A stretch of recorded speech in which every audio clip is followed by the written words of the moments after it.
et bienvenue sur Europe 1. Il est 23h04, 23h05, c'est l'heure de notre rendez-vous. Une heure propice aux échanges feutrés, aux confidences.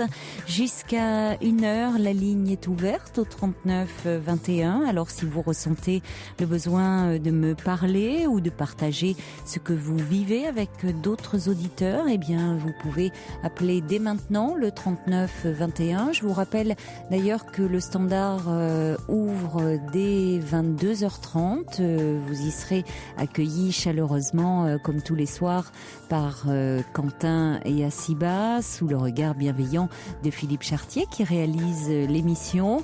Et si vous vous retrouvez dans un témoignage, si vous voulez apporter votre soutien, eh bien vous pouvez à tout moment nous rejoindre puisque nous sommes en direct bien entendu à ce même numéro. Vous pouvez nous écrire sur le site internet europe1.fr ou par SMS au 7 10 25 en commençant vos messages par le mot nuit.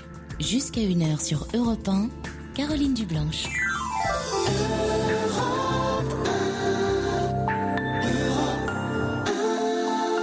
Bonsoir Christine. Bonsoir Caroline. Bonsoir. Oui. Je vous écoute. Et voilà, j'ai envie de m'exprimer aujourd'hui parce que je suis enfin capable de parler sans pleurer après une vie de souffrance morale, très peu physique. Ça a d'abord commencé par une mère qui ne m'a jamais aimée, qui m'a toujours dominée, qui a toujours dicté ma vie. Elle a choisi mon mari. En plus, nous travaillions ensemble, c'est-à-dire mon père, ma mère, mon mari et moi. Elle a toujours préféré mon mari à moi. Et j'ai eu la malchance de tomber sur un homme qui avait deux personnalités. Un homme très bien la journée et un détraqué sexuel le soir. Je me suis mariée très jeune, j'avais 18 ans et demi. Un mois après ce mariage, mon mari a voulu introduire un troisième élément dans notre couple. Il avait le même âge que vous ou il était plus âgé ? Il avait 5 ans de plus que moi. Oui. À l'époque, c'est une chose que j'ai très mal vécue. Un troisième élément. Je ne comprenais pas. Un troisième élément. Qui était cette personne ? Un autre homme. Un autre homme. Je ne comprenais pas ce que c'était. Parce que, j'étais très jeune, donc j'ignorais tout. Quelques années plus tard, je suis allée voir un psychiatre. Mais il vous l'imposait également à vous ou... Ah oui, il me l'imposait à moi, oui. Je suis allée voir un psychiatre et qui m'a dit que c'était pas moi qui devais me faire soigner, mais lui. Et quand je lui ai dit ça, mon mari il est rentré dans une colère folle, bien sûr. Il n'a pas admis. Donc, moi, j'ai laissé tomber et puis j'ai continué ma vie. Comme ça, j'ai eu des enfants que j'ai désirés. Ça a été un vrai moment de bonheur. Mais j'ai vécu vraiment un enfer qui a duré 25 ans. J'ai voulu divorcer. Oui. Ma mère m'a dit, écoute, d'accord, tu divorces, mais tu t'en vas avec tes enfants. Nous, on garde ton mari et toi, tu te débrouilles avec tes enfants. C'est terrible, oui. Elle faisait le choix. Elle faisait le choix de son gendre contre vous. Tout à fait. Ce qui est pas commun. En général, les parents soutiennent leur enfant. Oui, mais ça n'a jamais été le cas. Oui, oui. Et donc, comme j'avais 3 enfants à l'époque, je suis restée parce que je n'avais pas de situation, rien. Donc, je suis restée. J'ai eu un 4e enfant après pour moi. Pour moi, égoïstement. Mon mari est décédé brutalement Mon dernier enfant avait 13 ans. Moi, je n'avais que 46 ans. À ce moment-là, ma mère a continué à me dominer. Et comme j'étais dépressive, mais ma mère ignorait ce qui se passait entre mon mari et moi. Si vous voulez, je n'ai jamais dit les raisons pour lesquelles je voulais me séparer.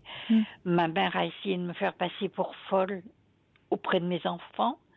Elle a essayé de me faire interner. Elle a échoué puisque le psychiatre se rendait bien compte que j'avais toute ma raison. Oui.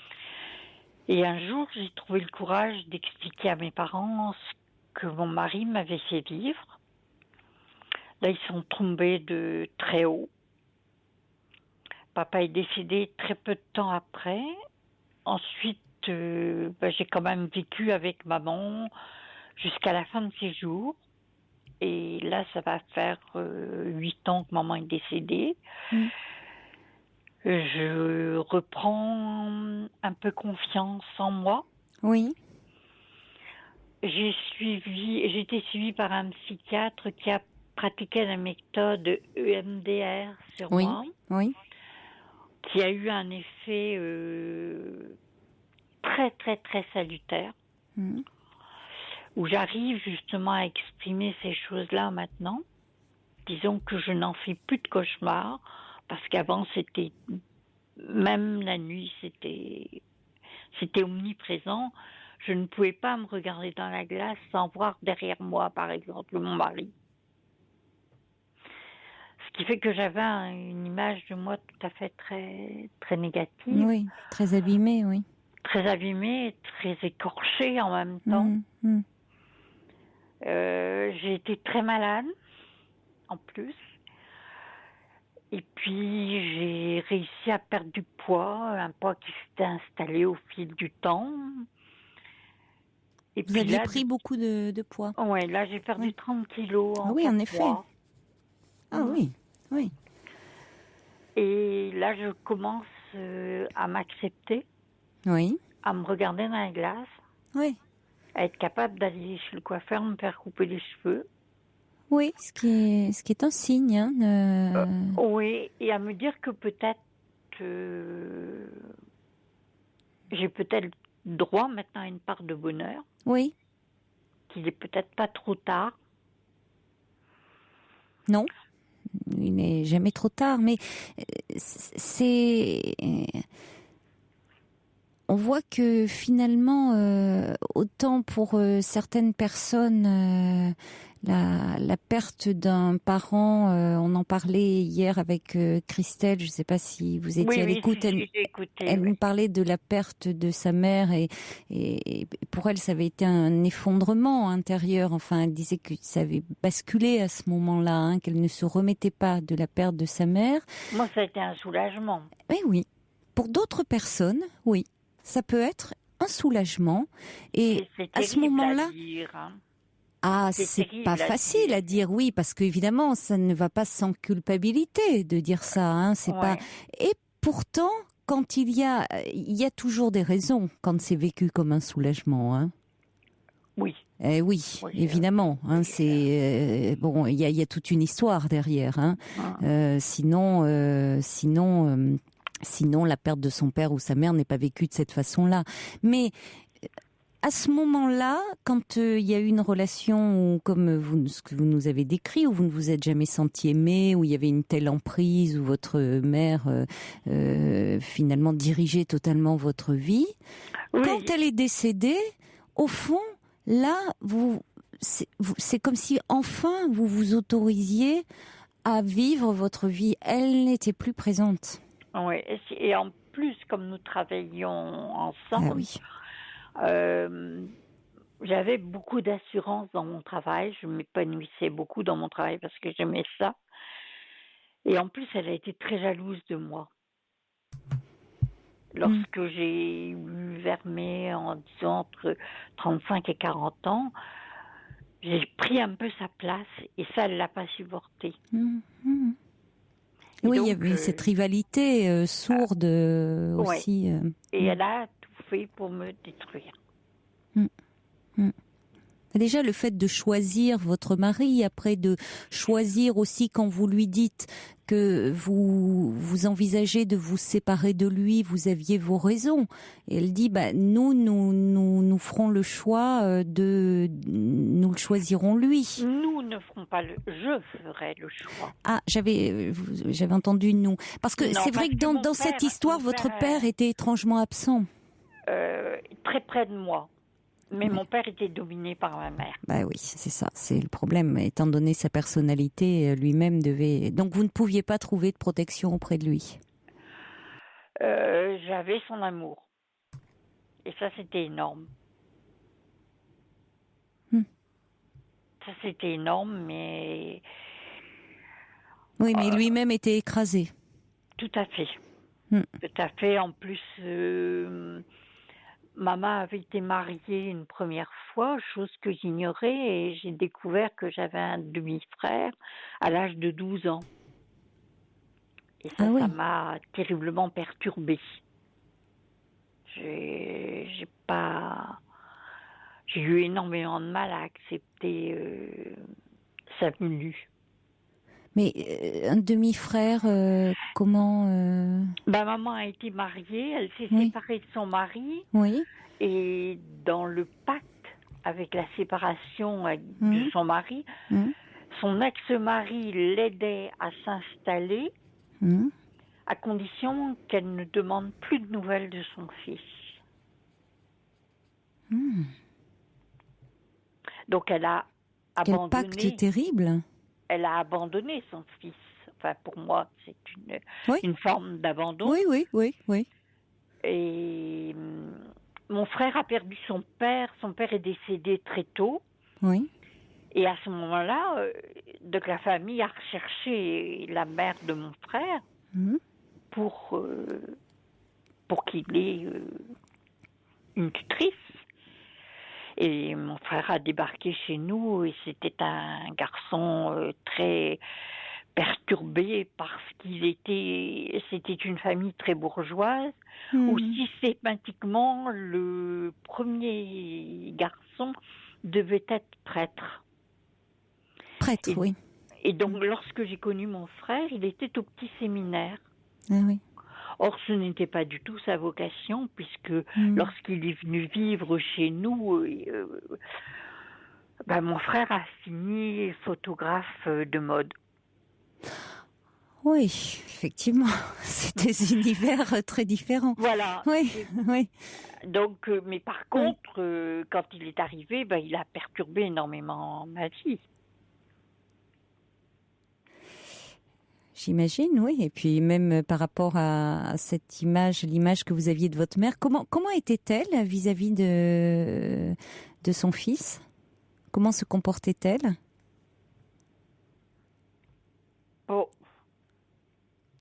Relation très très froide.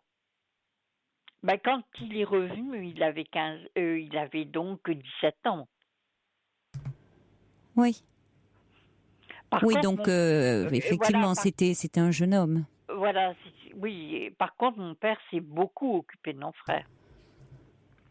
Votre père, lui, était très présent pour lui. Oui.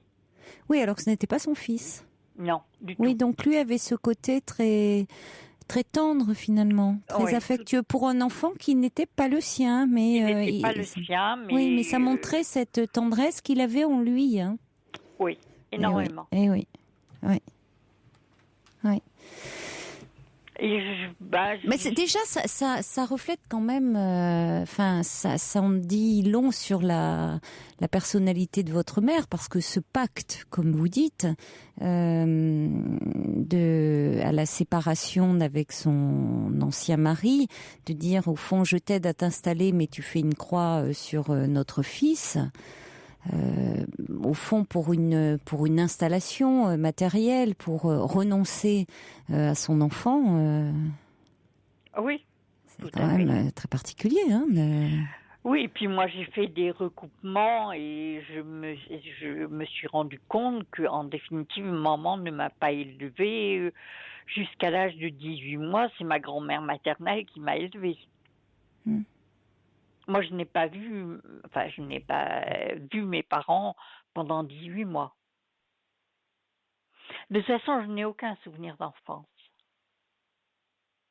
Le peu de souvenirs d'enfance que j'ai, c'est ce que l'on a pu me raconter. Et mes souvenirs d'enfance commencent à l'âge de 12 ans, lorsque mon frère est arrivé dans cette vie. Qu'il a tout remué. Et à partir de ce moment-là, oui, j'ai des souvenirs.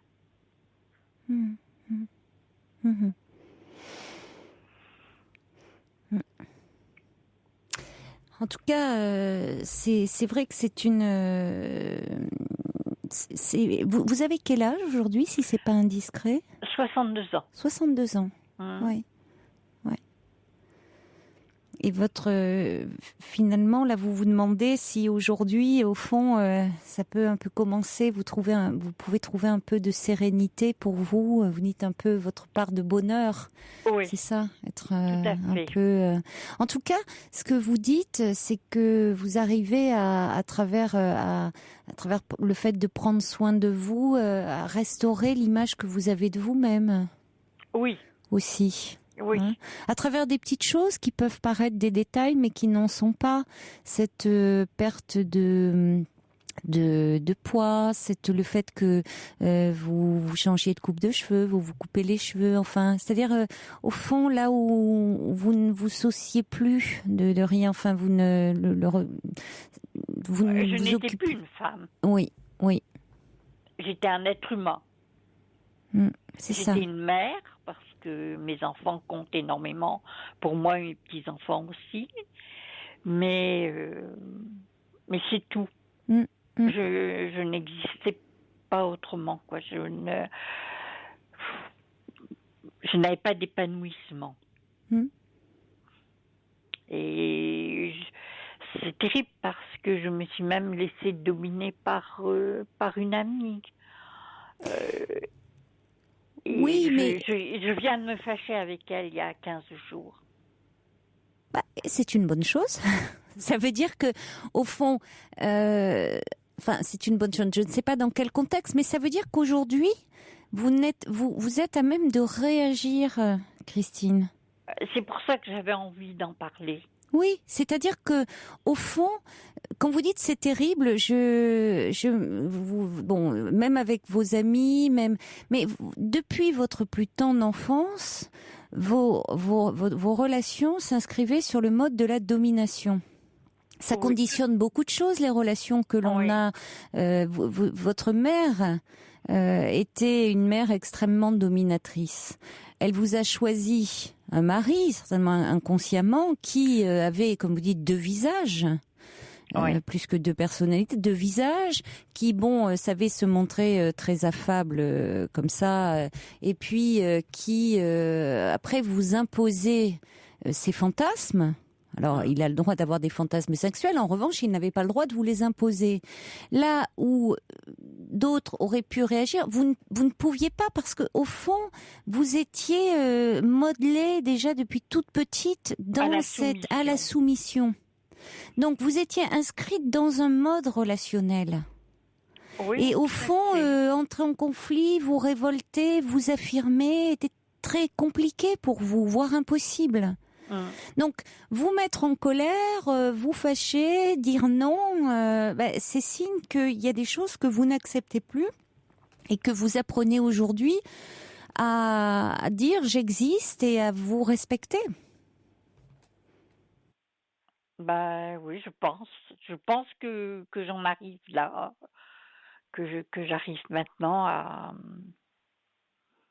Alors parfois on passe par, si vous voulez, il y a un moment quand on est dans une phase comme ça, on peut passer par une phase un peu d'excès. Vous voyez, où toute cette colère qui avait été réprimée, où elle peut sortir et un peu bouillonner, et on peut après, je vous dis, c'est peut-être pas votre cas, hein, mais on peut passer par une phase et il y a toujours où du coup après on peut devenir un peu hypersensible à tout, hein, c'est-à-dire quand on a été comme ça très très soumis, tout peut paraître comme des marques d'irrespect. Bon, ça peut être une phase, et puis après on apprend un peu à relativiser, c'est-à-dire à faire, faire la part des choses, voilà, de ce qui relève vraiment de ce qui porte atteinte à votre intégrité physique ou plus morale.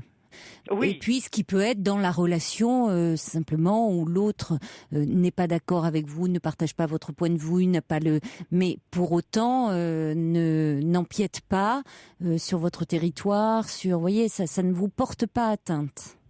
Voilà.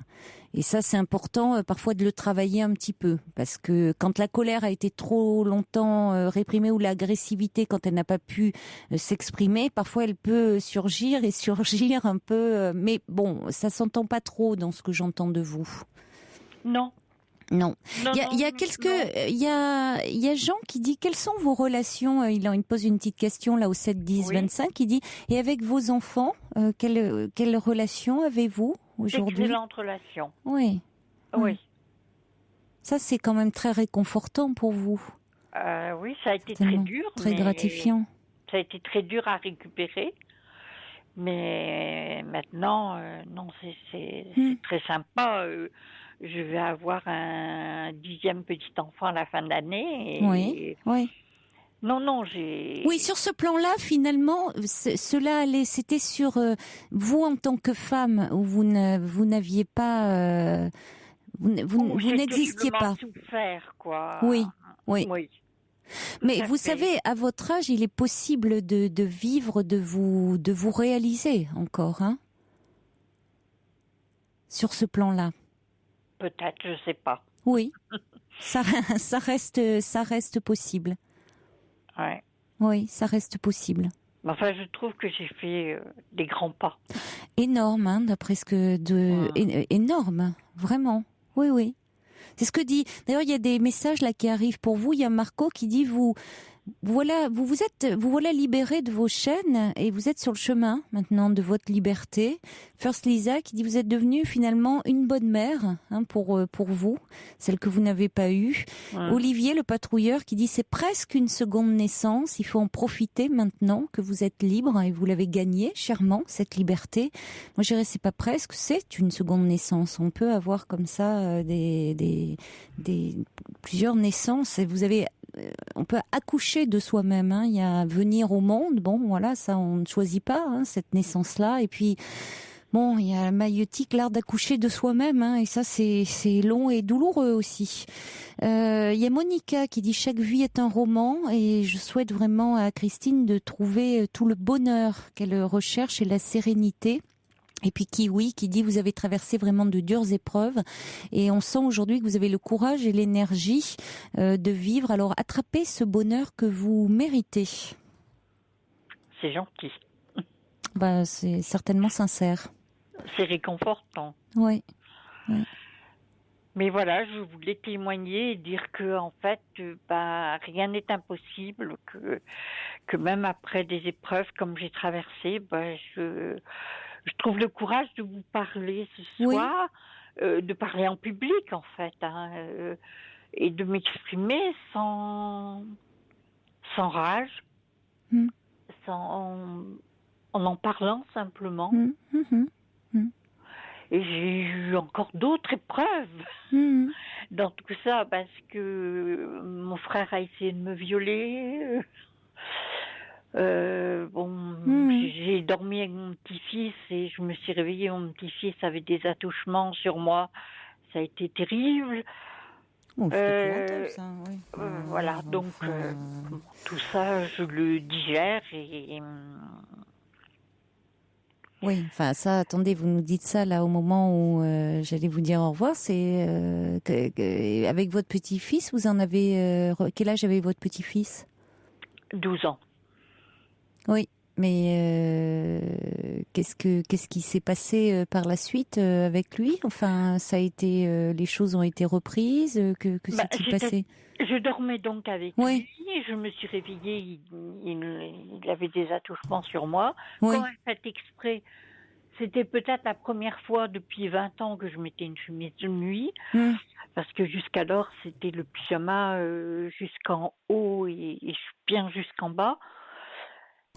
Et donc, quand ça s'est passé avec mon petit-fils en pleine nuit, je suis donc partie dormir sur le canapé.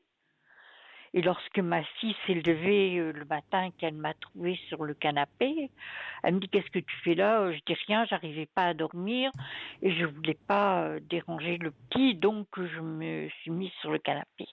Et ma fille me dit: «Mais tu en es sûre?» Ben, je dis: «Voilà ce qui s'est passé.» Donc j'ai expliqué à ma fille et j'ai pris mon petit-fils le lendemain en lui disant que je lui pardonnais et que c'était mon petit-fils avant tout. Oui, mais enfin, c'est pas la question, hein. C'est pas une question de pardon, c'est pas de cet ordre-là. Enfin, vous voyez, c'est. Et Enfin, par contre, je trouve Mais d'abord, à 12 ans, il n'avait pas à dormir avec vous. C'est ça que je ne comprends pas. Alors, Pourquoi il dormait avec vous? Vous voyez, un garçon de 12 ans n'a pas à dormir avec sa mère, avec sa grand-mère. C'est ça que je comprends pas aussi. Eh ben, j'étais en vacances chez eux. Bah, même. Voilà. Ouais. Un enfant de 12 ans n'a pas à dormir déjà à partager le lit d'un adulte. Voilà. Déjà, d'une part. Parce que mon gendre voyait un psychiatre à ce moment-là. Oui, mais déjà, la base, c'est quand même ça. On ne le redira jamais assez. Voilà, et donc maintenant, c'est une chose qui est surtout qu'à cet âge-là, en plus, 12 ans, c'est quand même, on est dans la prépuberté, il peut y avoir des émois sexuels, des choses comme ça, donc c'est pas la peine d'aller un peu provoquer des choses de ce côté-là. Donc chacun son espace et son intimité.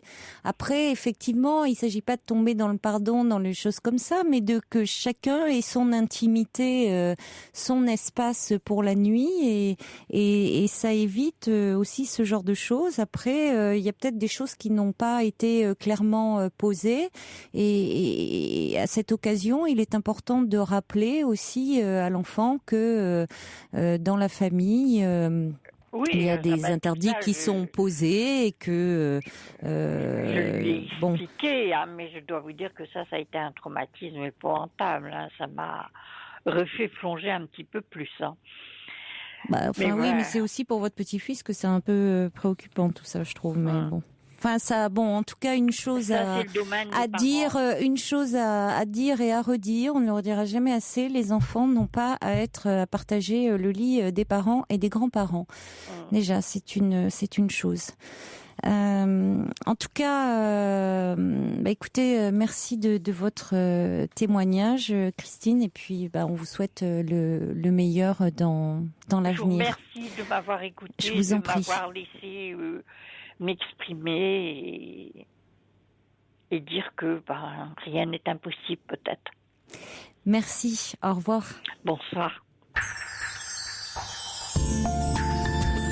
Pour rejoindre Caroline Dublanche, appelez le 39 21, 34 centimes la minute.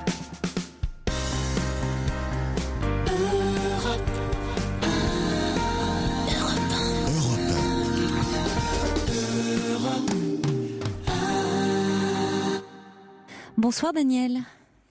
Oui, bonsoir. Bonsoir.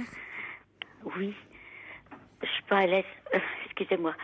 Donc, j'ai expliqué là tout à l'heure. Donc, je suis intervenue au mois de juillet 2010 et vous m'avez encouragée. J'avais raconté mon histoire, comme quoi je suis mariée avec un homme depuis 23 ans. J'ai eu deux belles jeunes filles de 21 ans maintenant et 18 ans. Oui. Et maintenant, depuis 3 ans, il a une relation avec un homme. Et vous m'aviez expliqué que maintenant, il faut que je fasse une croix dessus. C'est-à-dire que mon mari ne reviendra pas. Et chose que j'avais du mal à... Je suis émotionnée. Que j'avais du mal à accepter. Mais je l'ai complètement entendu. Oui. Et je l'ai réalisé. Je voulais vous dire merci. Parce que vraiment, maintenant, ma vie a complètement changé. Je m'épanouis. Vous m'aviez dit de vivre ma féminitude ou féminité. Et je dois dire que... Ah, ça peut être joli, féminitude. Ça peut être... ouais. Et donc, tout s'ouvre.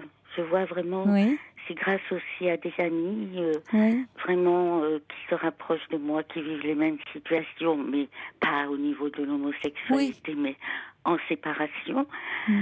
Donc c'est effectivement le respect de soi-même, comme vous disiez tout à l'heure avec cette dame. Donc effectivement, je retrouve l'estime de moi-même. Oui. Oui. Voilà, et ça bouge beaucoup, autant sur le plan professionnel, sur le plan des amitiés. Voyez, je vous parle là, alors qu'on est tous sous le même toit. Mais je dors dans ma chambre, mon mari dort dans la sienne. Les enfants se débrouillent pour dormir ensemble dans le même lit. C'est très harmonieux. Vous étiez depuis 23 ans ensemble, mariés, c'est ça ? Tout à fait. 23 ans, oui. Et vous pour que je me souviens, mais vous l'aviez appris finalement, je le savais. Vous le savez, c'est ça, oui, c'est ça. Vous le saviez, mais je croyais que c'était possible. Oui. Parce qu'il avait eu des relations avec d'autres femmes. Et c'est quelqu'un de sincère et de pur, je dirais. Et il avait vraiment décidé de créer une famille avec une femme. Mais peut-être c'était plus la famille qu'il voulait. Bon, j'étais très séduisante. Je le suis beaucoup moins maintenant, à 58 ans. Oh, pourquoi dites-vous ça ? La séduction a des formes différentes selon les kilos quand même. Oui, écoutez, en même temps, au fil du temps, c'est un peu pour tout le monde, ça. En général, j'ai du mal à le vivre. Vous avez du mal à le vivre. Maintenant. Oui. Très très mal. Oui, mais peut-être, vous voyez, Christine nous en parlait, elle vient de perdre 30 kilos, donc bon. Comment elle a fait ? Mais peut-être qu'elle s'est délestée aussi d'un poids qu'elle portait, on a entendu, tout le poids de ses... Il y a parfois, à travers cette prise de poids, il y a tout ce fardeau, tout ce qu'on se trimballe comme ça, qui vient s'accumuler aussi. Tout à fait. Donc, il y a eu tellement de soumission, moi aussi. Il peut y avoir pas mal de choses comme ça. Parfois les kilos, ça peut être aussi une façon de se protéger, oui, on peut. Puis parfois on fait moins attention à soi parce que justement, vous dites vous avez envie de vous respecter, de faire davantage attention à votre féminité. Peut-être que votre féminité, justement, ça, c'était quelque chose que vous aviez complètement mis en sommeil. C'est compliqué d'être quand même la femme d'un homme homosexuel. Ça n'enlève évidemment rien. Attendez, c'est pas cet homme pouvait avoir beaucoup d'amour pour vous au sens il y a plusieurs formes d'amour. Effectivement, il a créé cette famille avec vous, mais il n'empêche que sur le plan de ses désirs le portent vers des hommes. Donc, pour vous en tant que femme, c'est quand même difficile de partager la vie d'un homme où, au fond, à ses yeux, vous n'êtes pas désirable dans le fond. Ça ne veut pas dire que vous l'avez pas été, mais il y a quand même quelque chose il faut pas se voiler la face. Non. Je suis d'accord. Voyez, après et votre corps, il peut le sentir, votre corps, votre tête, vous voyez, il y a un décalage. Il y a un truc. Mais oui. Quelque chose. Oui, et au détriment de votre féminité. Tout à fait, parce que l'été dernier, quand je vous ai appelé, je suis partie en vacances, je vous l'avais dit, avec une amie. Et toutes les deux, pendant ce temps-là, moi j'ai perdu 6 kilos après vous avoir parlé. Vous voyez ? Et donc, cette fois-ci, là, j'ai repris 10 kilos. Donc, c'est quelque chose que j'ai du mal à vivre parce que je sais que l'hiver, je suis une vraie marmotte. Mais si je suis une marmotte, me dit mon psychiatre, c'est parce que je fuis. Voilà.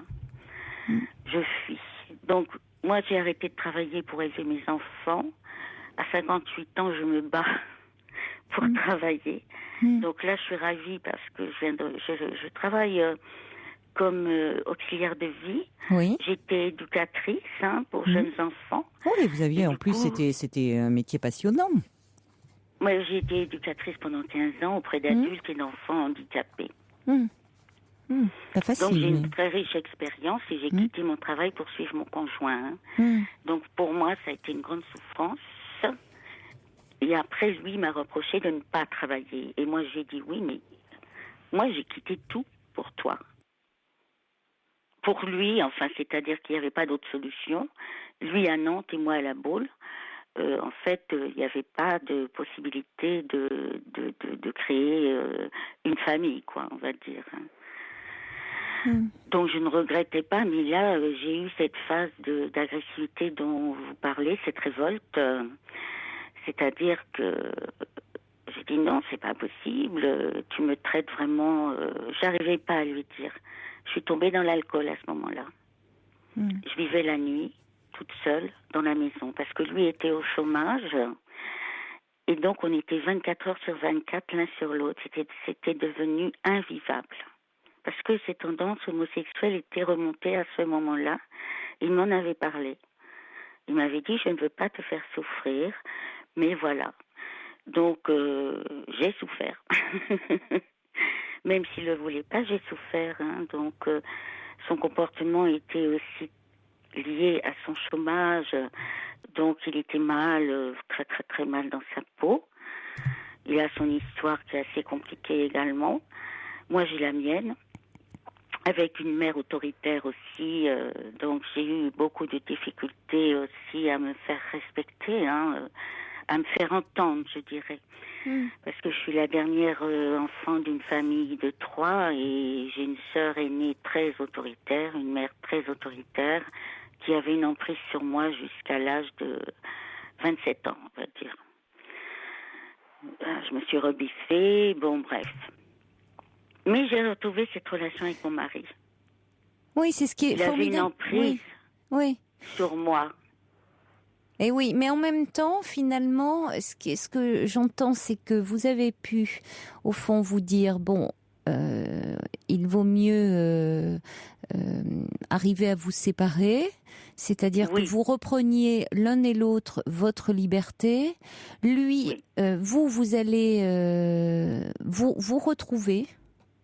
Et lui va être au plus près aussi de sa vérité. Vous allez être au plus près l'un et l'autre de votre vérité. C'est ça, à un moment.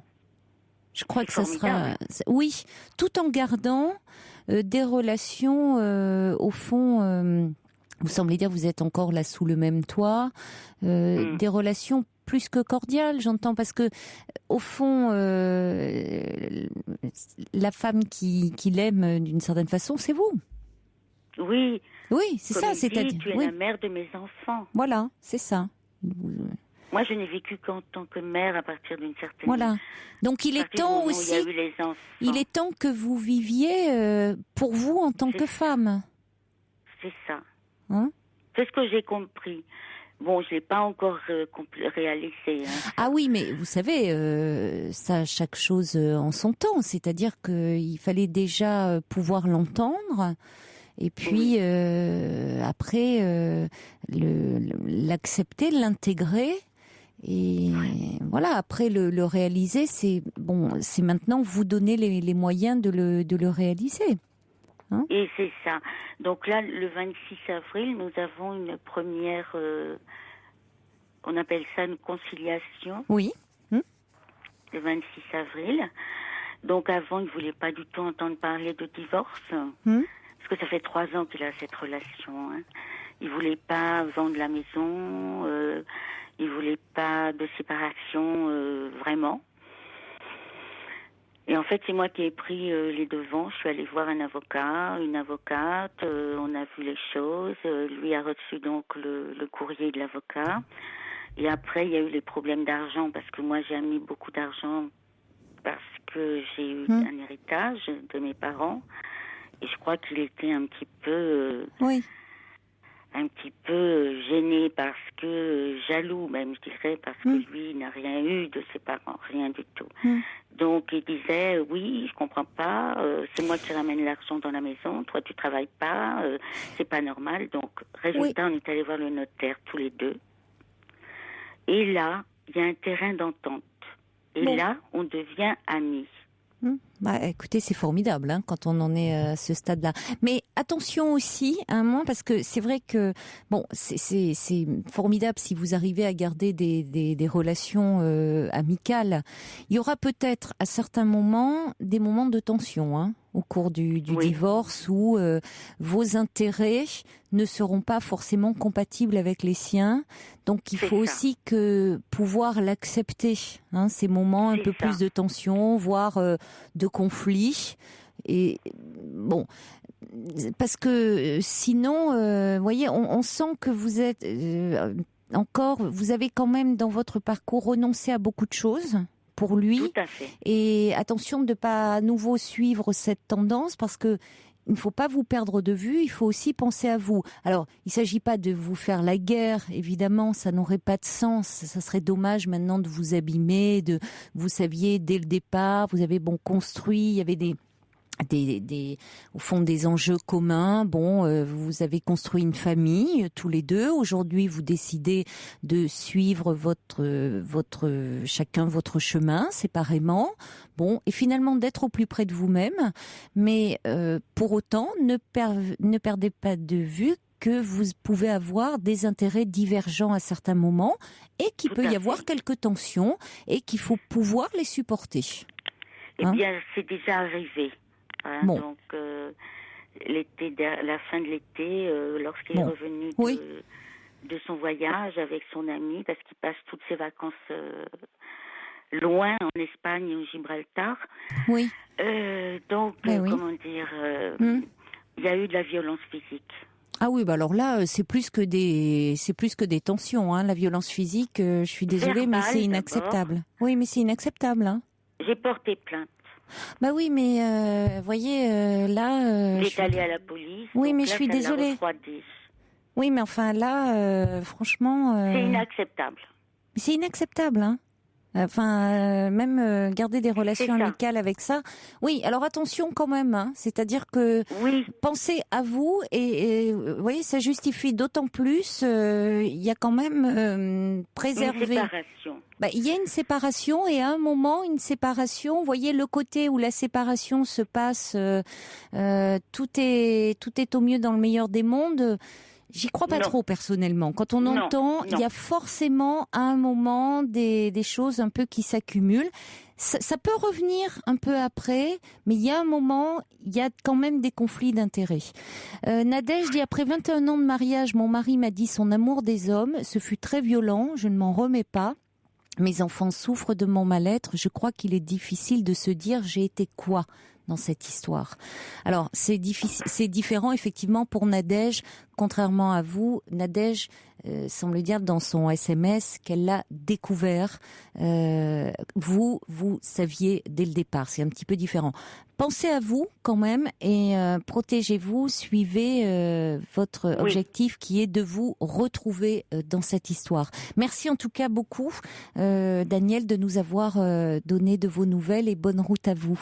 Au revoir. Merci. Au revoir.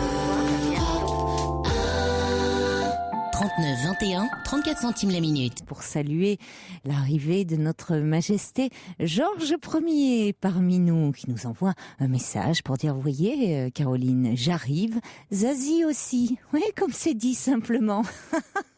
Allez, on va accueillir Agnès qui est avec nous au 39 21, numéro que vous pouvez composer jusqu'à 1h. Bonsoir Agnès. Agnès, êtes-vous là ? Je voulais dire quelques mots à Daniel, qui est marié avec un bisexuel, et lui dire ceci précisément. Moi, j'ai été mariée pendant 30 ans avec un homme qui était bisexuel, puisque nous avions tous les deux quand même une vie sexuelle aussi. Et je savais depuis 2 ou 3 ans après notre mariage qu'il était homosexuel, mais ça m'a pas empêché de l'aimer parce qu'il avait absolument toutes les qualités dont une femme peut rêver. Il connaissait bien comment fonctionne une femme dans sa tête, dans son cœur, dans son corps. En plus de ça, vous savez ce qu'on dit des homosexuels, ils sont beau, intelligent et sensible. Et il était ça, beau, intelligent et sensible. Et il était un père absolument parfait. Nous avons eu 3 enfants. Ah, mais ça n'empêche pas de faire des enfants, c'est sûr. Non, mais il était un père absolument parfait avec nos enfants. Oui. Et alors, en fait, je ne vois pas très bien ce qu'on peut reprocher à un mari qui a des relations homosexuelles. Parce qu'un homme ne peut pas être une rivale pour une femme. Je dirais même que moi, j'étais rassurée de le savoir avec des hommes. Je me disais, c'est la part du feu. Au moins, je ne suis pas trompée puisque ce ne sont pas des femmes, voyez-vous. Oui, mais il y a des personnes qui réagissent comme vous, qui se sentent moins en danger, qui ne se sentent pas en danger. C'est-à-dire que, effectivement, vous restiez l'unique femme. Et il me le disait toujours. Oui. Tu es l'unique, il m'appelait ma princesse. Toujours, il m'a toujours appelée ma princesse et je me sentais vraiment l'unique. Vous voyez ? Oui, mais il y a aussi l'autre point de vue qui peut se dire aussi, en tant que femme, au fond, qu'est-ce que je ne peux pas lui apporter. Il va chercher auprès d'hommes forcément ce que moi je ne peux pas lui apporter. Oui, vous comprenez que ça puisse être perturbant aussi quand on est avec un homme qui a une relation avec des hommes. Oui, mais... Vous voyez, j'entends votre point de vue, mais sur le plan de sa féminité, ça peut aussi être très perturbant. Oui, mais en tant que femme, on peut lui apporter ce que les hommes ne peuvent pas lui apporter aussi. Hein. Ah, forcément. Ah oui. Forcément. Oui. Mais votre point de vue est intéressant, Agnès, parce que je sais que pour certaines personnes, c'est rassurant dans le fait de dire c'est pas un rival, je ne me sens pas trompée parce que y a pas de compétition possible. Voilà, c'est pas une personne du même sexe que moi. Oui. Et pour d'autres, au contraire, il y a ce côté dire je ne peux pas rivaliser. Puisque que voulez-vous ? Justement, c'est une personne qui n'est pas du même sexe que moi, donc je ne peux pas lutter.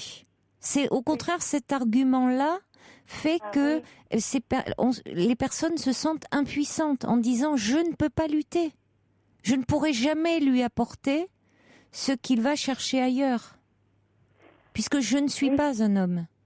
Oui, bien sûr, mais de par sa nature, cet homme, il compense beaucoup de choses parce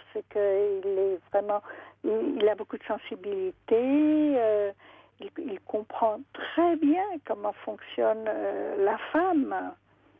Et je sais que si mon mari était encore vivant, eh bien, nous aurions fêté nos noces d'or cette année, voyez-vous. Et je porte encore mon deuil. Il est mort il y a 20 ans. Oui, on sent que vous en parlez avec beaucoup d'amour. Oui, alors c'était donc pour faire suite à ce que nous disait Daniel, c'est que je trouve qu'elle va avoir la séance de conciliation. Elle pourrait peut-être envisager quelque chose encore avec son mari.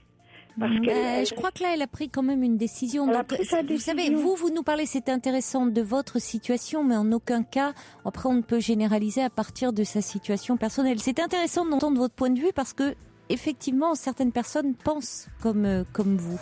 Merci beaucoup, Agnès. Au revoir.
sommes ensemble et en direct, bien entendu, encore pendant 1 heure. Le 3921 est à vous. Vous pouvez témoigner, vous pouvez également réagir à ce que vous entendez à l'antenne en tapant 3921 choix 1. Vous pouvez également le faire par SMS au 7 10 25 en commençant vos messages par le mot nuit. Alors des réactions là qui arrivent suite au témoignage de Daniel qui nous parlait de sa relation avec son mari. Ils étaient ensemble depuis 23 ans. Daniel s'était marié avec lui en sachant qu'il aimait les hommes et Agnès et là elle avait finalement décidé de divorcer. Agnès réagissait avant le journal de minuit en disant qu'elle au contraire avait toujours vécu avec son mari qui également avait des relations avec des hommes et que ça ne l'avait jamais gênée puisque pour lui elle restait sa princesse et que au fond c'était plus simple parce que ce n'était pas comme avec des femmes, il n'y avait pas cette dimension de rival, il n'y avait pas de compétition. Alors Louison réagit et envoie un SMS en disant « Très difficile de lutter en tant que femme contre l'amour entre deux hommes et de trouver sa place ». Et puis Nadège qui vit la situation, qui a appris que son mari aimait les hommes, dit « C'est perturbant ». Quand c'est dit en disant « Je déteste les femmes mais je te demande de supporter pour la façade sociale ». Je n'étais pas une princesse, dit Nadège, mais un reproche vivant. Effectivement, là, quand c'est dit de cette façon-là, c'est terrible. Il y a le suricate qui dit: est-il nécessaire de rappeler que l'homosexualité n'est pas un choix, car si j'avais le choix, je serais mariée avec des enfants. Des réactions aussi, on parlait de la prise de poids, à un moment pourquoi à certains moments de sa vie, peut-être on pouvait prendre du poids, ce que ça pouvait signifier. Alors il y a Kléber qui m'envoie un petit courriel, il dit allez, un peu sourions, prendre du poids, ça peut permettre aussi de rebondir dans certaines circonstances. On va accueillir maintenant Frédéric, bonsoir. Bonsoir. Bonsoir. Voilà, donc on se connaît un peu. Je suis oui. Frédéric d'IDAEU. Oui, bah oui, mais maintenant c'est plus. Il va falloir changer, hein, parce que c'est plus du tout adapté. Non, vous n'arrêtez plus de poursuivre des études, donc maintenant vous avez bac plus 12, Frédéric. Hein. Non, pas encore. Bah oui, mais ça ne saurait tarder. Et donc ce soir j'appelais parce que je voulais faire partager une émotion que j'avais pu avoir ces 3 derniers jours. Si vous voulez, je travaillais, donc je suis éducateur spécialisé maintenant, et j'ai exercé dans un foyer d'accueil pour personnes en situation de handicap. Oui. Et donc il se trouve que j'ai eu une opportunité, j'ai été embauché ailleurs à Paris. Ah d'accord. Et donc oui. J'ai donné ma démission, j'ai fait mon préavis comme il se devait, et donc j'ai fini là aujourd'hui. D'accord, c'était votre dernier jour. C'était mon dernier jour. Et en fait... Vous avez fait un petit pot de départ ? Oui, alors j'en ai fait un hier avec mes collègues. Et là, c'est là que ça a commencé, en fait, c'est qu'ils m'ont énormément gâté. Et je me rendais pas compte, en fait, que j'étais apprécié à ce point-là. Et ça a été très, très, très dur parce que ça m'a tellement touché, c'était ces marques d'affection-là, que je me suis posé la question à plusieurs reprises si je le méritais réellement, mais qu'est-ce que j'avais fait pour mériter ça? Moi, j'ai toujours eu l'impression de faire mon métier à fond parce que j'aime mon métier. J'ai toujours eu un profond respect pour mes collègues parce que on est dans la même profession, que c'est difficile pour tout le monde. Donc on essaie de se soutenir. On était une très bonne équipe. Oui. Mais vraiment, je vous assure, j'ai été gâté. C'était énorme. Et tout le monde a signé une carte, ça partait des cuisinières au chef de service, tous les collègues, les stagiaires. Ils m'ont offert diverses sortes de cadeaux, mais en plus des cadeaux qui me correspondent réellement, donc ce qui prouvait bien qu'ils sont attentifs. Oui, ça a été choisi vraiment avec attention. C'était pas impersonnel du tout. Et donc du coup, ça m'a énormément ému. Et puis aujourd'hui, ça a été les résidents, donc j'ai fait, parce que c'est un foyer, j'ai donc fait un pot de départ avec tout le monde. Et en fait, je me suis retrouvé en face d'une quarantaine de personnes qui me disaient en fait qu'ils m'aimaient bien, enfin qu'ils m'aimaient, quoi. Qu'ils regrettaient mon départ. J'ai 5 personnes qui se sont mises à pleurer dans mes bras. Et je me suis senti comme désemparé. Et puis, j'ai jamais reçu autant d'amour comme ça d'un seul coup, quoi. C'était énorme. Oui, ça a dû être assez bouleversant pour vous. Bouleversant parce que je me suis dit, je leur ai bien expliqué que je les laissais pas tomber, que je partais pas parce que je partais parce que j'avais une opportunité qui me permettait de travailler dans une autre structure, mais avec des horaires, c'est-à-dire que là je travaillais en internat, donc j'avais des horaires de nuit, j'avais des horaires le week-end. Là j'ai trouvé exactement pour le même salaire un emploi où je ne travaillerai plus le week-end et je ne travaillerai plus le soir. Ça vous permettra d'avoir une vie un peu plus équilibrée. Voilà, et puis je voulais reprendre le théâtre parce que j'aime ça, j'aime beaucoup, ça me manquait, et puis bon, voilà, c'est pour ça que il faut que vous pensiez à vous aussi, à votre vie. Si vous vous souvenez bien, j'étais parti en Seine-et-Marne, et vraiment la vie à la campagne, ça me plaisait pas trop, là je vais repartir sur Paris. Oui, il y a beaucoup d'atouts dans ce poste-là. Voilà. Vous aviez envie de revenir, d'être à Paris, et puis quand même le fait d'avoir une activité la journée, de ne pas travailler le week-end, ça va vous donner une vie, exactement, une vie. Oui, plus adaptée à la vie des autres, quoi. Enfin, moins contraignante. Quand même. Hein. C'est vrai que dans une région que je ne connais pas, c'est très compliqué dans ces conditions-là de se faire des amis, de rencontrer des gens. Oui, vous vous sentiez un peu isolé, hein, quand même. Hein, vous en aviez parlé.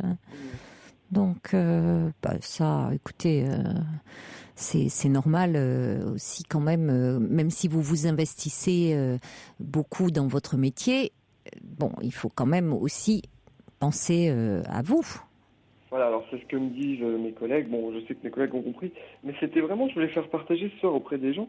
Comment dire, c'est impressionnant que, j'ai eu de l'amour d'amis, de tout ça, mais là c'était d'un seul coup. Et en fait, je me suis dit, mais j'ai vraiment l'impression d'avoir rien fait, en fait, d'avoir fait à chaque fois je me dis, j'aurais pu faire mieux, faire mieux, on pense toujours ça. On peut toujours faire davantage, mais enfin, si vous avez eu un tel retour comme ça de marque d'affection, tant de la part de vos collègues et de tous les employés de l'établissement dans lequel vous étiez, c'est quand même pas par hasard, hein, non plus, Frédéric. Plus des personnes dont vous vous occupiez, c'est que il y a des raisons à cela. Donc, quand vous dites que vous n'avez pas l'impression de le mériter, c'est que quand même tous, les uns et les autres, pour des raisons qui leur étaient propres, ils vous ont apprécié. Des parents, les parents d'usagers m'ont appelé. Des partenaires m'ont appelé, parce qu'on travaille avec des partenaires aussi. Mais tout ça, ça m'a vraiment impressionné. Même un des médecins des résidents m'a téléphoné pour me souhaiter une bonne route. Mais ça, on se rend pas compte, je crois que quand on est dedans, on se rend pas compte. C'est ça, parce que, parce que vous étiez dans votre pratique, donc vous étiez, comme on dit un peu familièrement, le nez dans le guidon. Donc vous vous appliquiez à faire votre métier le mieux possible avec votre savoir-faire et le plus d'humanité possible. Mais ça vous semblait naturel finalement. Mais on ne réfléchit pas forcément. Vous ne réfléchissiez pas forcément. Et là, vous êtes plus habitué à donner comme ça, à transmettre. Et puis vous n'étiez pas le centre d'intérêt, alors que là, vous étiez au centre le centre d'intérêt. Donc les rôles étaient un peu renversés. Voilà. Donc c'est un peu compliqué. Et surtout que je suis nouveau dans la profession, puisque moi j'avais repris mes études très tard. Ça va faire bientôt 2 ans que je suis éducateur, donc j'ai encore beaucoup de choses à apprendre. Et là, j'avais l'impression, en fait, tout ce que je fais dans mon travail, je le faisais, tout ce que je faisais, tout ce que je fais, je le fais pas pour gagner l'affection ou l'amour des gens. Je le fais parce que j'aime mon métier. Je le fais parce que je sais que ces gens ont besoin de nous. S'il n'y avait pas d'éducateurs, je pense que tous ces gens seraient livrés à eux-mêmes et voilà, ce serait un carnage. Donc je le fais parce que je sais que ces gens-là, ils comptent sur nous, quoi. Ils attendent qu'on soit là pour les accompagner, Et donc alors ça, je le faisais inconsciemment, je le savais, mais en tout cas, je pense que je le faisais pas pour avoir d'amour. Et là, aujourd'hui, je trouve pas vraiment mes mots, mais ce que je veux dire, c'est, en fait, je me dis, est-ce que vraiment je mérite ça, quoi?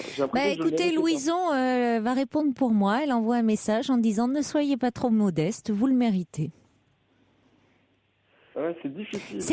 Non, il faut aussi, comme il faut savoir accepter les compliments, si vous avez eu ce retour-là, c'est que c'est aussi c'est à la hauteur de votre investissement. C'est que les personnes, aussi bien vos collègues à tous les niveaux là de la chaîne, que toutes les personnes dont vous vous êtes occupés avaient envie de vous faire part vraiment de l'affection, de l'estime qu'elles ont pour vous. Donc il faut prendre ça. Oui, c'est vrai, ça fait du bien. Mais ça fait du bien. Je me suis rendu compte combien mon métier était formidable, quoi. Mais vraiment, c'est un métier formidable. Je veux dire. Bon, c'est vrai. Hier, en réunion, j'étais complètement désemparé parce que je m'y attendais pas. J'ai rien vu. Ils ont fait tout ça devant sans que je m'en rende compte. Et ils sont arrivés avec 5-6 paquets, avec tout parure de stylo, un carnet de notes. Oui, mais il faut prendre tout ça. Alors, l'imparfait du subjonctif le dit autrement, mais c'est ça aussi, qui dit se rendre compte d'exister aussi. Finalement, c'est énorme. Il y a un peu ça, c'est-à-dire finalement exister aux yeux des autres, et c'est important parce qu'on n'a pas toujours cette notion-là. On l'a dans la rencontre amoureuse. Quand on est amoureux, on se sent terriblement exister. C'est pour ça que c'est si bon d'être amoureux et qu'on est si malheureux quand l'autre nous retire son amour. Alors là, vous avez eu ce moment-là. Bon, mais c'est bien. Il y a First Lisa qui dit allez garder cette chaleur humaine au fond de votre cœur. Il y a Lali qui dit vous savez Frédéric que c'est grâce à vous que j'ai eu envie de reprendre mes études et je vais m'inscrire au DAEU à la rentrée prochaine. Je lui fais beaucoup de Vous faites des émules. Et puis il y a le subversif qui dit les aventures de Frédéric, c'est un peu notre mystère de Paris du soir, notre feuilleton que l'on suit avec une récurrente passion. Et puis Coco qui dit allez, vous êtes humainement rare Frédéric, sinon vous n'auriez pas eu autant d'amour en retour. Donc voilà, mais c'est vrai qu'on vous suit comme ça et on attend votre prochain coup de fil dans votre nouveau poste.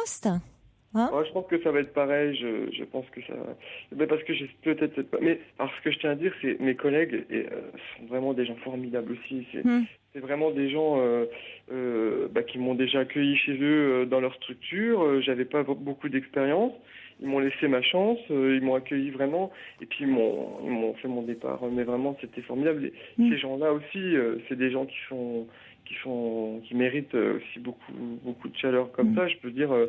Voilà, c'est peut-être aussi j'étais gêné parce que je me disais que mériter autant que ça. Enfin, dites-vous que vous le méritez. Il faut pas être trop modeste non plus. Allez, c'est formidable. Quoi. Bonne chance pour la suite.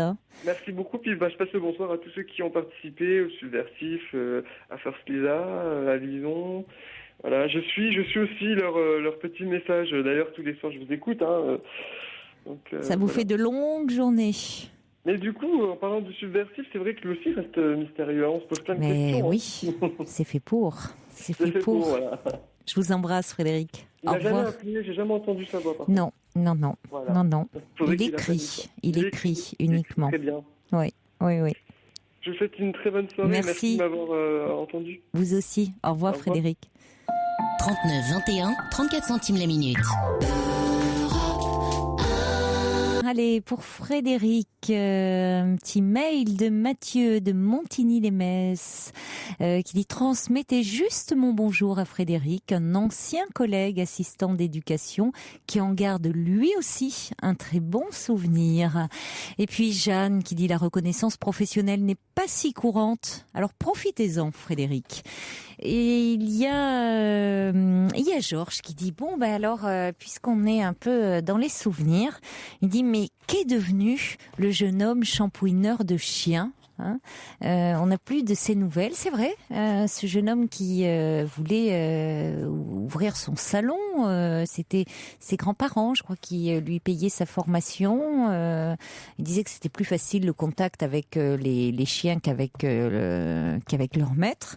Je ne sais pas s'il est à l'écoute. Je lui fais mes amitiés et puis Georges qui dit « L'Ivoirien, ce monsieur qui était aveugle et qui faisait du théâtre, il avait pris ce nom de scène. Il dit « Ah, c'était le bon temps, 3 heures d'émission et ma petite Violette au standard et l'ancien indicatif. » Un peu nostalgique, Georges, ce soir. Ben oui, c'est vrai. Et puis on avait aussi, moi je me souviens, ce chanteur d'opéra qui nous appelait lors de quand il partait comme ça dans ses tournées et et qui appelait parfois quand il était à l'hôtel et c'était magnifique parce que on le faisait chanter au bon sens du terme, mais il avait une voix magnifique, mais c'était un peu compliqué par rapport aux gens qui dormaient dans les chambres à côté puisque l'émission était encore plus tardive, elle commençait à minuit à ce moment-là, minuit 2h, donc on essayait de le passer en début d'émission et je sais pas ce qu'il est devenu, ou peut-être que maintenant il fait des tournées à l'étranger. En tout cas, s'il écoute, j'aimerais bien qu'on puisse l'entendre à nouveau. Allez, on va accueillir Christelle. Bonsoir.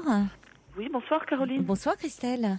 Alors voilà, je vous appelle parce que en ce moment je me sens pas très bien dans ma vie, oui, dans mon corps, dans ma tête. J'ai eu une rupture, je me suis séparée de mon conjoint il y a 1 mois. Oui.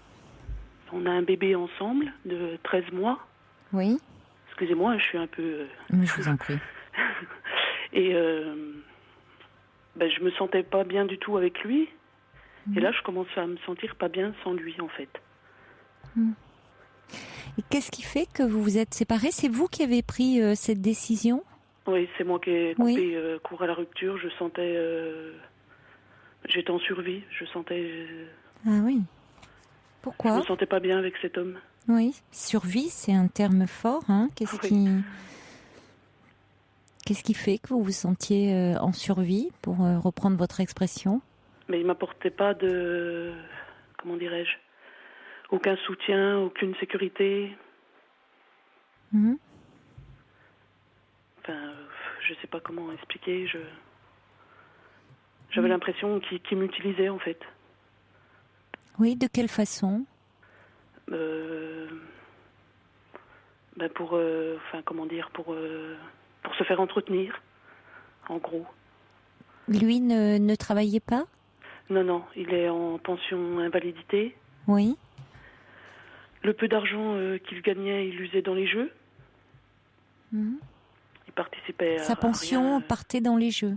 Oui, tout partait dans les jeux. Et quand vous l'avez rencontré, la situation, il percevait déjà cette pension d'invalidité. Il n'avait pas d'activité. Non. Mais on avait chacun notre chez soi. Oui. Et il s'est vite, il s'est vite mis en appartement avec moi. Avec vous. Vous êtes restés combien de temps ensemble? Il m'a étouffée, en fait. On est restés 2 ans et demi. Oui, 2 ans et demi. Oui, vous avez senti... Et il n'a jamais participé à rien, même sentimentalement, ça allait pas non plus. C'est un homme jeune? Non, il a 52 ans. D'accord. Et je me sentais obligée de poursuivre cette relation. Pourquoi? Parce que je sortais d'une séparation avec qui ça a duré 16 ans. Et je pense j'étais pas dans mon état normal, en fait, à la période où j'ai rencontré cette personne. Quand vous l'avez rencontré, lui? Oui. Vous l'avez rencontré peu de temps après la séparation? De suite, oui. Ah oui. Je pense qu'il aurait fallu un temps où je vive seule, où je me retrouve, où je fasse le deuil de ma séparation, parce qu'elle n'est toujours pas faite, en fait. La précédente. Oui. Oui. C'est 16 ans d'histoire, là. Oui. Oui, donc vous l'avez rencontré à un moment où vous étiez très, très fragile, il a été là, au fond. Oui. Et j'ai l'impression qu'il m'a pris dans ses griffes et que c'était un manipulateur, quoi. Oui, ou quelqu'un de fond perdu, de seul. Un peu de solitude qui se rencontrait. Ben, je sais pas. Je sais pas. Et comme je disais aussi avant de passer à l'antenne, je me sens très mal aussi en ce moment dans mon corps parce que depuis l'âge de 18 ans, j'ai des problèmes de poids en fait. Oui. Et j'arrive pas à maigrir. Des problèmes de surpoids? Oui, oui. Ben là, vous venez d'avoir un bébé en même temps. Enfin, vous avez un bébé de 13 mois. Ben, toute ma vie, ça a été ma lutte, le poids. D'ailleurs, j'en ai fait mon métier. Ah oui? Oui. Qu'est-ce que vous faites comme métier? Sous-chef de cuisine. Bah écoutez, c'est bien d'être dans la... Oui, au fond, vous donnez du plaisir aux autres. Oui, mais tout vous l'avez transformé, moi, avec la nourriture. Eh oui, c'est ça. Vous, été mon ennemi toute ma vie. Oui, mais en même temps, vous l'avez transformé de quelque chose qui est votre ennemi, que vous percevez comme étant votre ennemi. Ça, vous en avez fait un allié, puisque quand même, c'est votre métier. Oui. Donc ça a été un atout. Et à chaque fois, j'ai essayé de changer de métier parce que c'est quand même très fatigant et ça demande beaucoup d'heures tout en étant une maman.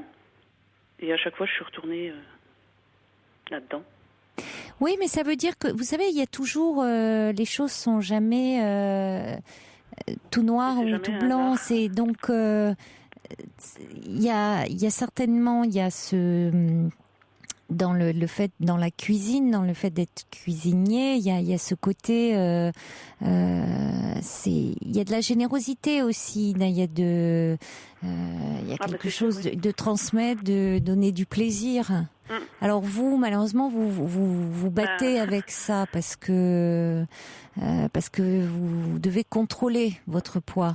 Mais il y a un talent chez vous aussi qui fait que vous en avez fait votre métier. Ça résout pas mon problème. Oui. Mais pourquoi à partir de 18 ans? Et à partir de 18 ans, ça a démarré? Avant, non? Disons, avant, quand j'étais chez mes parents, on a beaucoup manqué de nourriture. Ah. Parce que mes parents étaient alcooliques, donc... important, ça, oui. Le peu d'argent qu'il y avait, ça partait dans l'alcool. Donc, enfance très difficile, bien entendu. Parce que les deux étaient alcooliques. Mère très violente. Oui. Et personne ne s'est rendu compte de cela dans l'entourage? Il n'y avait pas jamais... Si. Il n'y avait pas de signalement, il n'y avait rien, on vous a laissé... On nous a laissé... mes deux sœurs ont été retirées, ont été placées. Oui. Moi, non. Et mes deux frères non plus. C'est incroyable, ça. Oui, enfin c'est incroyable, en même temps ça arrive. Certains enfants placés, d'autres pas. Voilà, là j'ai pas compris pourquoi. Pourquoi 2 sur 5? Oui. Donc en fait, oui, vous ne mangiez pas toujours à votre faim? Non. Oui. C'est pas étonnant qu'aujourd'hui... Beaucoup de violence, aussi ma mère qui m'a répété pendant toute ma petite enfance que j'étais pas désirée. Oui. Qu'elle avait fait tout pour pouvoir avorter ou faire une fausse couche. Qu'elle n'a pas réussi.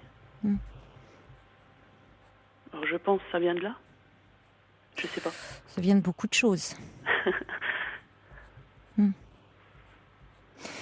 À 18 ans, donc vous êtes partie? Oui, oui. c'est là où vous avez pu, comment vous étiez trouvé un travail rapidement Ah oui, j'ai trouvé un travail rapidement, un appartement. Et c'est là aussi où ont commencé mes maux de ventre terribles. J'avais l'impression qu'on m'arrachait le ventre. Alors au début c'était vicieux, ça venait en même temps que mon cycle. Et après ça venait n'importe quand. Oui, vous avez consulté des médecins Oh oui, j'ai fait un tas d'examens, rien. On ne trouvait rien, Non, on n'a non. pas trouvé de troubles. Oui. Non, Oui. c'était encore psychologique. Bah, ça peut être des somatisations, oui, le Voilà, ventre. des mots, des mots qui sont pas dits. Ou qui Oui, sont pas... oui, bah, le ventre, il y a beaucoup d'émotions qui peuvent être là. Et puis le ventre, quand même, aussi symboliquement, chez une femme, hein, Oui, c'est quand même très, très connoté, très symbolique. La je zone sais du. qu'étant petite, j'étais persuadée de jamais être maman. Bah, oui, et puis quand même une mère qui vous disait qu'elle aurait mieux fait d'avorter. Voilà. Donc vous l'êtes, maman. Oui, Comment ça se passe avec votre... de 2 filles, une de 13 ans et une de 13 mois. Oui, comment ça se passe avec vos filles? J'ai l'impression moi-même bien souvent d'être encore fille. Oui. Pour ma première fille, j'en ai un peu souffert. Je revivais mes années en même temps qu'elle. Eh oui. Enfin, je revivais ce que j'avais vécu. Comment ça se manifestait? Comment vous le ressentiez? Oh là là, comment je le ressentais? Oui. Je me renfermais sur moi-même, je sortais plus. Oui. Dépression. Oui. Vous n'avez pas pu en parler à ce moment-là J'ai consulté trouver une pendant aide? 2 ans une psychiatre, Oui. mais j'ai pas l'impression d'avoir avancé. Pour votre dépression? Oui. Oui. Et Ça ne ça a vous a dénoué, pas... ça n'a rien dénoué du tout, quoi, en fait. Oui. J'ai très peur des gens. Et avec cette psychiatre, vous vous sentiez pas suffisamment en confiance? La peur était là? Vous n'arriviez pas à parler comme vous auriez aimé le faire? Ben, je pense que j'aurais pas dû choisir une femme, en fait. Oui. Pourquoi? Ça vous renvoyait à l'image de votre mère? Oui, je pense, ouais. Avec le recul, oui. C'était angoissant pour vous? Oui, je pense, oui. Oui. Vous seriez senti plus rassuré en présence d'un homme? Ben, je crois pas non plus. Ah, ça va être difficile alors. Si ni un homme ni une femme... Oui. Oui. Parce qu'apparemment, quand j'étais petite, j'aurais eu aussi des attouchements de la part de mon père. Pourquoi vous dites vous auriez eu? Ben, parce que j'en ai qu'un vague souvenir et ça s'efface de plus en plus. Oui. J'ai des gros soucis de mémoire. Oui. Et c'est de pire en pire. Et je me souviens de quelques paroles de ma maman. Quelques images qui me reviennent, mais je me dis que ça pourrait être aussi la cause de mon mal-être. Vous savez, après, c'est vrai que le choix du thérapeute,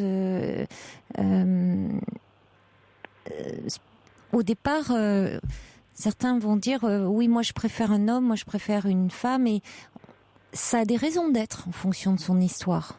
Oui, tout à fait, oui. Et puis, on se rend compte au fil du temps que le thérapeute, au fond, va prendre différentes figures.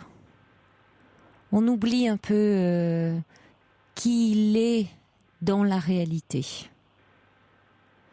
On va projeter plein de choses sur lui. Il va avoir plein de visages et les visages qu'on lui donne.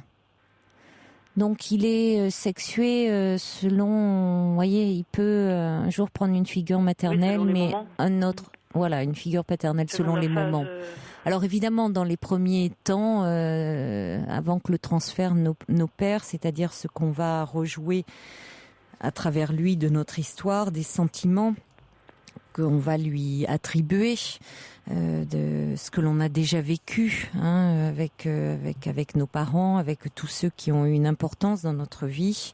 On le voit effectivement au départ, c'est d'abord un homme, d'abord une femme de tel âge. Bon, après on oublie un peu son âge, son sexe, et c'est important de ne rien savoir de lui ou d'elle pour pouvoir justement tout projeter sur ce thérapeute, comme un peu une page blanche. Pour qu'elle reste neutre en fait. Oui, et comme ça on peut tout projeter. Donc bon, ça c'était pour répondre à un peu homme ou femme. Ça voudrait dire qu'il faut que je retourne consulter en fait. Je pense qu'avec une histoire aussi lourde, ça me paraît important, surtout quand vous me dites que j'ai toujours essayé que vous vous sentez aussi mal en ce moment. Parce que là, quand vous dites que vous avez envie de... Enfin, vous avez rompu avec cet homme, et c'est très bien, parce que c'est une réaction de survie. Donc ça veut dire qu'il y a quelque chose de l'ordre de la vie qui est là et bien ancré en vous, Christelle, au fond. Parce que franchement, avec l'histoire que vous avez eue, des parents qui... Je me suis construite toute seule. Oui, tout à fait. Dans un abandon total, moral terrible. Oui. J'ai réussi très tôt. J'ai eu la chance de faire la différence entre le bien et le mal. Oui. Je pense que c'est ce qui m'a sauvée. Mais oui, et de rester structuré, parce que on l'entend à travers votre discours. Ouais. D'autres auraient pu basculer, et malgré ça, non. Il y a une structure chez vous. Alors évidemment que à certains moments, la douleur, la souffrance vous fait ressort sous forme de dépression. Ou de somatisation, c'est-à-dire que votre corps s'exprime de cette façon-là, sous forme de douleur physique ou morale à travers la dépression. C'est de la souffrance, et cette souffrance, il faut pouvoir en parler. Mais ça aurait pu être bien pire, vu le parcours que vous avez eu. Donc ça veut dire qu'il y a chez vous, malgré tout, une sacrée colonne vertébrale intérieure, et que vous pouvez trouver toujours des tuteurs, des choses, parce qu'il y a cette colonne qui vous tient, malgré tout. Ouais. Vraiment. Donc, et finalement, la question du surpoids, pour le moment, moi j'ai envie de vous dire, c'est pas la priorité. Bien sûr que pour vous... La face cachée. Oui. C'est la face cachée de l'iceberg. Vous portez tellement de choses. Oui, mais je sais pas comment... Mais parce qu'il faudrait déjà que vous arriviez à vous délester de toute cette... de tout le poids de votre histoire, de vous alléger. Je ne veux pas non plus remettre ce poids sur mes filles. Oui, mais vous avez raison. Consciente. Vous avez raison, mais c'est justement déjà, vous savez, le fait d'en être consciente, le fait d'en être consciente, c'est avoir fait la moitié du chemin, Christelle. Mais en fait, je comprends pas pourquoi j'arrive pas à résoudre ça moi-même. Parce que, si vous voulez, c'est comme l'image de l'iceberg. Il y a ce qu'on voit. Alors ça paraît déjà énorme, un iceberg, c'est immense. Mais ce qu'on voit, c'est rien à côté de ce que l'on ne voit pas. Alors pour utiliser l'image, ce qu'on ne voit pas, c'est l'inconscient. Et l'inconscient, c'est ce sur quoi on n'arrive pas à travailler par soi-même, puisqu'on n'y a pas accès. À un moment donné, je voulais travailler sous hypnose. Mais bon, je sais pas si c'est une solution. l'hypnose, il y a des thérapies par hypnose, l'hypnose ericksonienne notamment, qui bien sûr qui peuvent fonctionner. Alors notamment pour ce qui est justement par rapport à certaines addictions, par rapport à mais bien d'autres choses, hein, pour des questions de perte de poids, des choses. Oui, mais je trouve par rapport à votre histoire, par rapport à vos problèmes de dépression, là, je pense qu'il y a quelque chose déjà dont vous pouvez parler, parce qu'il y a chez vous de l'intelligence, une capacité d'analyse, de réflexion, de recul. On sent que vous pouvez être à l'écoute, ou malgré ce parcours extrêmement chaotique, vous ne vous laissez pas déborder par vos émotions au point de ne plus pouvoir entendre ce qui vous est dit. Alors, il y a peut-être justement aussi trop de choses que vous gardez en vous. Là, en ce moment, je m'isole. Quand je suis pas bien, je m'isole. Bon, oui, mais parce que c'est un tort. Ne vous condamnez pas. Vous avez vécu dans un isolement, dans un abandon moral. Vous avez grandi. Vous avez grandi dans cela. C'est pour ça que j'ai souvent tendance à m'isoler. Mais oui. Parce que même mon ami avec qui je suis restée 16 ans, il partait en déplacement la semaine et on se voyait que le week-end en fait. Et j'en avais besoin. Oui, parce que vos parents étaient tellement eux ne pouvaient être présents puisque eux, de fait de leur histoire, pris dans leur alcoolisme, ne pouvaient être présents pour vous, même s'ils étaient là physiquement, ou quand votre mère était là, c'était dans la violence. Donc finalement, le seul recours que vous ayez, c'était de vous isoler. Donc vous avez grandi seul, complètement livré au fond à vous-même et dans un abandon moral. Donc aujourd'hui, que vous vous isoliez, que la solitude, ça soit votre lot, c'est vous avez vécu comme cela depuis votre plus tendre enfance. Donc c'est quelque chose que vous connaissez très bien. Alors en plus, quand on va pas bien, ça fait partie aussi de la dépression, hein, de se replier sur soi. Là, vous pensez que je suis en dépression? Ah, je ne dirais pas ça. Je ne sais pas, je peux pas dire cela. Je sais pas. Parce que c'est pareil, non. J'ai tout arrêté mon traitement quand j'ai arrêté de voir la psy. Je trouvais que c'était trop. Comme médicament. Ouais. Non, mais je pense qu'il serait important que vous puissiez reprendre, aller parler de votre histoire. Avec un psychiatre? Psychiatre qui fait psychothérapeute. Enfin, vous voyez, vous n'êtes pas malade. Je veux dire psychiatre, c'est-à-dire peu importe après, qui fait une thérapie par la parole. La psychiatre que vous voyez, par exemple, elle vous faisait une thérapie par la parole. Elle parlait avec vous. Pas beaucoup. Oui, alors entendons-nous, c'est-à-dire on revient toujours au même problème, c'est-à-dire évidemment ça peut pas être comme ce qui se passe là entre vous et moi. Oui. C'est pas un échange. Et évidemment, c'est-à-dire qu'à un moment, hormis la première séance où elle voit un peu avec vous ce qui vous amène, ce qu'elle peut vous proposer, mais après, dans la mesure, c'est vous qui devez parler. Mais ça devenait ennuyant. Ça peut. J'avançais pas en fait. Ça peut. Oui. Il y a des périodes où on s'ennuie. C'est vrai. Donc j'ai laissé tomber. Eh ben oui, et c'est là où il faut s'accrocher. Elle m'a jamais donné de clés en fait. Enfin, je me sentais pas avancée. Mais parce que les clés, c'est vous qui les avez.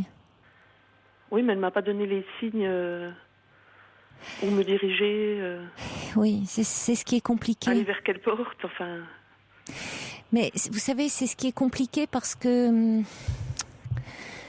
quand si on donne des clés, des pistes, des solutions, on prend le risque finalement de donner...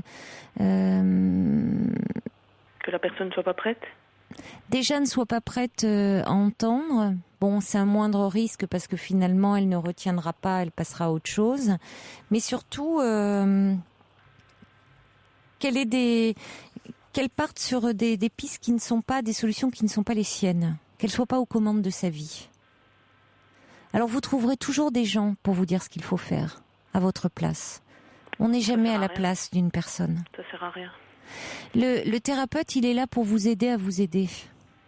Oui. Il n'est pas là pour décider pour vous. Oui, je comprends, oui. Alors c'est vrai que c'est long et qu'on passe parfois par des périodes où on a l'impression de tourner un peu en rond et où on s'ennuie. Et il y a des périodes aussi où on a encore plus mal. Oui, c'est vrai aussi. C'est forcément vrai puisque ça fait ressurgir des choses de son histoire qu'on avait un peu enfouies ou qu'on laissait de côté, voire qu'on avait totalement enfoui. Donc oui, on sort de certaines séances où on n'est pas bien. C'est vrai. Et en même temps, cette tristesse, ce qui était là comme ça, sur l'écume, elle agissait à l'intérieur de nous. Et parfois, elle nous faisait tomber très bas dans des périodes de dépression. Donc, en la faisant remonter à la surface, c'est aussi une façon de travailler, d'explorer et de faire en sorte qu'elle soit un peu moins toxique. Donc, on passe par des phases où, oui, ça va pas bien, mais le but étant quand même d'aller mieux par la suite. Mais c'est vrai que c'est pas, on va pas vous proposer tout de suite quelque chose en vous disant voilà j'ai la solution pour vous. Alors ça peut paraître fastidieux, long. Oui, c'est vrai. Mais je vais vous lire quelques réactions qui arrivent pour vous. Il y a Cathy qui dit vous êtes lucide et courageuse malgré votre tristesse. Et puis il y a Prune qui dit vous avez une histoire douloureuse et c'est important de vous faire aider afin d'aller mieux.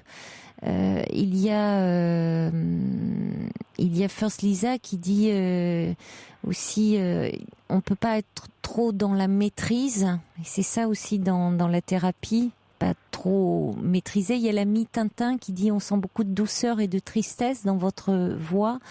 Alors il dit oublier le passé, aller de l'avant. Bon, il s'agit pas, on peut pas oublier le passé parce que le passé ne s'oublie pas. Il s'agit de faire avec et que ce passé ne vous empêche pas trop d'avancer. Et comme vous le disiez très justement, c'est-à-dire que c'est important pour vous, pour que vous soyez moins mal actuellement dans votre vie, pour que vous envisagiez l'avenir avec beaucoup plus de sérénité. Et c'est important aussi pour vos filles, le travail que vous allez faire. Mais là, je sais pourquoi je suis pas sereine. C'est parce que j'ai eu un bébé. Moi, dans ma tête, un bébé, ça va avec un papa. Oui. Et là, je me rends compte, c'est pas possible. Et je me rends compte aussi d'une chose, c'est que je peux pas... travailler non plus. Vous voyez ? Pourquoi vous ne pouvez pas travailler ? À cause des horaires de travail. Donc je suis un peu dans une impasse. Enfin, je me rends compte... vous travailliez bien jusque-là ? J'avais le papa soit qui était là ou... Oui, vous allez trouver une solution pour un mode de garde ou justement pour peut-être en disant que étant donné votre séparation, vous vous retrouvez aujourd'hui à élever seule votre fille.